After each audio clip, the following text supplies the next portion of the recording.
Hello Year 11, we're just going to go through GCSE PE, helping you how to revise and be successful in this course. So first off, let's go through the four components. You've got two exams, component 1 and component 2. Exam paper 1, fitness and body systems, worth 36% of the final grade.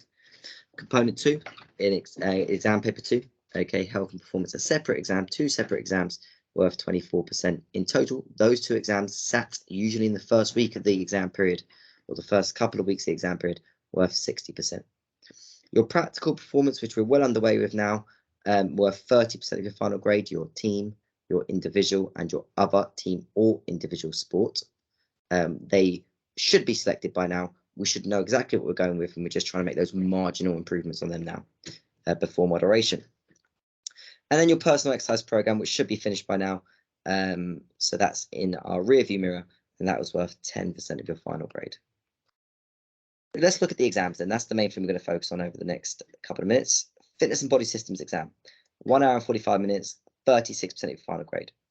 It's very important to know the topics that are covered in each exam so you can separate your knowledge per exam, and they're here so you can always play this video back if you forget. Topic 1, applied anatomy and physiology. We've done that, and we'll go back over it again. Topic 2, movement analysis. We haven't looked through that yet. Topic 3, we've looked through physical training, and again, go back to it again. Topic 4, use of data, your ability to interpret graphs, plot graphs, interpret tables, interpret data, make conclusions. Well, that's one of the key strengths we've shown so far. Component 2, health and performance exam, 1 hour and 15 minutes, 24% of the qualification is available in this exam. Topic 1, health, fitness and well-being, which we should be currently looking at or looking at very, very soon. Sports psychology, something we've already looked at, and again we'll go back to. And then social cultural influences, something we'll look to go through later on at the turn of the year. And then use of data, again, is assessed in this exam. So 6 content-based units, 3 in each exam, and then use of data will be assessed in both exams. The exam structures, both exams consist of the same structure. They have multiple choice questions at the beginning.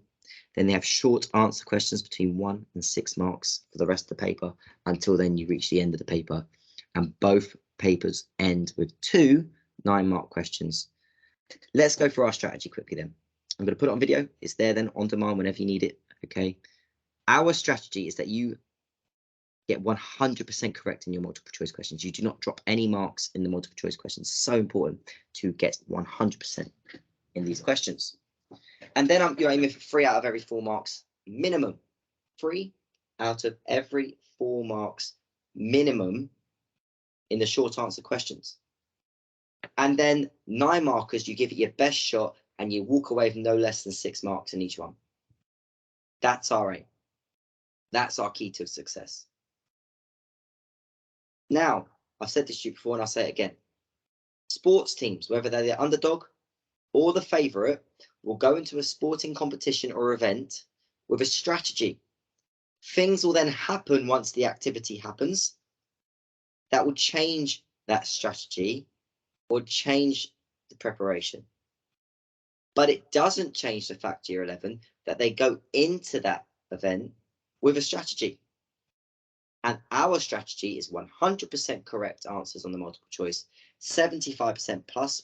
That means 3 out of every 4 marks minimum in the short answer questions, and then a minimum of 6 out of 9 marks in the two 9 markers. If you want to be pushing the top grades, we need more than that, but minimum, and that will put everyone in good stead to get the grade you want to achieve.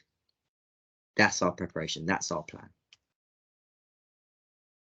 So before revising, you really need to know the aims or the aims objective or the assessment objectives of GCSE PE. And we have AO1, which we know already, AO2 and AO3. AO1 is demonstrating knowledge and understanding, your ability to recall facts, recall knowledge, descriptions, definitions. AO2, once you've solidified AO1 and you can recall definitions of facts, well, then you can apply that knowledge and understanding to a context, to an example. So, for example, you know what tidal volume is, but now you can apply it to a centre midfielder in football. And then analysing and evaluating is making valued, justified, reasoned judgments and conclusions based off your knowledge and your ability to apply your knowledge. And remember, your 9-mark questions assess all the aims objectives, all the assessment objectives, 3 marks for each. How do you revise? First off, it's very important. I'm going to say this to you, and it's not something I've not said before, but I'll say it again. Learn AO1. Knowledge is the key to success in the examinations of this course. Full stop. If you learn the content, if you know the content, then you will be able to apply your sound, strong knowledge of the content of this course, and then you'll be able to analyze and evaluate it and make valid judgments and conclusions. But you need to learn the content year 11. Revision should start now. Revision should be progressive, and revision should learn the content first and then go on to apply and analyze and evaluate. How to revise? Active revision. I've said this before. Be active, not passive. Don't read too much. Don't copy down too much. Okay, copying is a passive process. You're just putting words from one place, putting it to another place, nothing getting put into your brain to learn and then remember.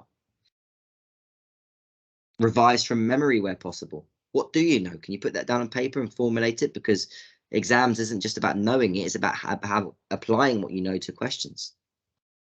Create something new. Mind maps. Okay. Condense your notes. Create your own questions to answer. Create something new with the new content you're going to revise and learn, or the recapped content that you're just recapping, going over, making sure you solidify. Active revision.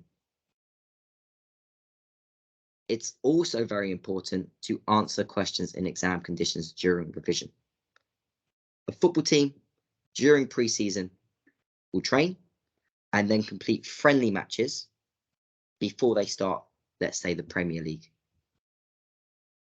Before they start their matches, that means something. And that's what you need to do in revision, year 11. You need to answer exam questions in exam conditions when you're practicing, just like a friendly match in football, for the real thing, which will be the real exams you sit in May. Any questions on revision, I'm happy to help. We'll go for a bit more, but active revision. Don't read too much. Don't copy down too much. Revise from memory where possible. Create new things, new content. Okay, present information in a different way so that it's new and unique, something you can remember. Remember, this is achievable. If you put the effort in, you will pass. Many people in the past has gone through GCSE PE. Many people in the past has been successful in GCSE PE, and there is no reason why you should not be that person as well. Put the effort in, you will pass. Not you might, okay? We use strong words, you will pass. You don't, then what will follow is the result that you do not want to get. What you put into this is what you'll get out of it. It's hard work to stay on track. It's hard work to stay on top of your revision, of your knowledge building, but it's a lot harder to catch up. If you fall behind, it's harder to catch up than it is to stay on track. If you have any questions, please come and see me or Mrs. Smith. We'd be more than happy to help them. But I'm just going to leave you with that quote on the top right-hand corner of this page. I can and I will. I can and I will. You can. And if you really want to, you will pass this course to the grade that you want to achieve. Thank you very much, 11.